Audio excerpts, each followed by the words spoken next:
कागज डंगा बिक्री चाहिदा देखी बेस खुशी कारीगर व्यवसायी। आ का मा बाई पानगुआ थोई पानगुआ तोर मासक धर्म मोर। आउ दिनक परे अर्थात राति पहले कार्तिक पूर्णिमा। यही कार्तिक पूर्णिमा बोईत बंधाण सह लोके डंगा भसाई पूजार्चना करिबार परंपरा बहु पुराना। हेले कोरोना पई गत 2 वर्ष हैला लोके कार्तिक पूर्णिमा उत्सव सह डंगा भसाइबार वंचित थिला बेले चलित वर्ष कटकणा नथिबारु एहाकु नै बेस उत्सुकता सह चाहि रहिछन्ति श्रद्धालु। कार्तिक पूर्णिमा विभिन्न डंगार चाहिदा रहुथिबारु कारीगर माने डंगा प्रस्तुत करबा आरंभ कर दैछन्ति। एभली डंगा प्रस्तुत करथिबा एक परिवार हेउछन्ति खोर्धा जिला बोलड ब्लॉक पिचुगली पंचायतर प्रफुल्ल कुमार साहू और लडू बाबा परिवार सह परिवार विभिन्न रंगबरंगर कागज और हाथ तिआरी डंगा प्रस्तुत कर बिक्री करती। गत 2 वर्ष पर डंगा भसाइबा उपरे कटकणा कोल होइथिबारु ए वर्ष डंगा बिक्री भल रोजगार हेबार आशा रखिछन्ति परिवार। कहीं के कालरू कार्तिक पूर्णिमा डंगा भसाइबार परंपरा रही आसी। पूर्वरु बाड़ी बगीचा थिबा कदली गछर पटुगारे डंगा भसाउथिले। एबे ताहा सेते देखिबाकू मिलु नथिला बेले आधुनिक जुगर चाइना वस्तु डंगा मार्केट में बिक्री कराउथिले भी एबे मध्य हाथ तिआरी कागज डंगार चाहिदा बेस रही।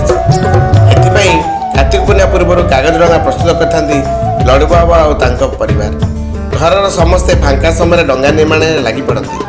एमाने डंगा पाई सोल पेटी और रंगीन कागज व्यवहार करी बेस 2 पैसा उपार्जन करथांती।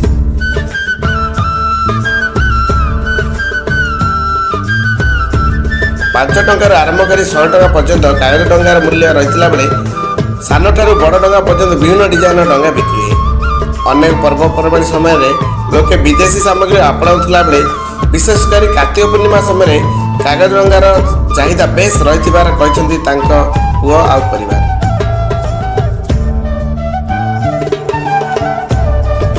हाथ तिआरी कागज डंगार बेस चाहिदा बजार रही बेपारी।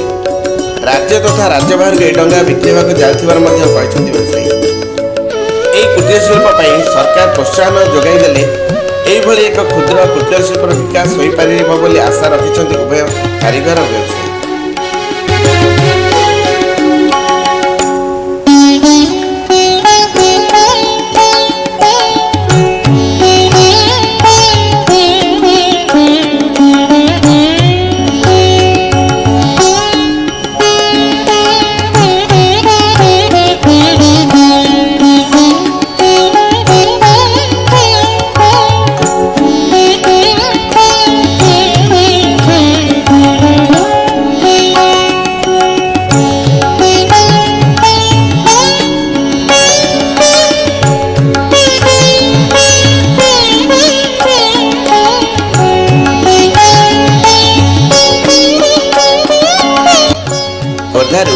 Vishwajeet Mahapatra report BNC TV.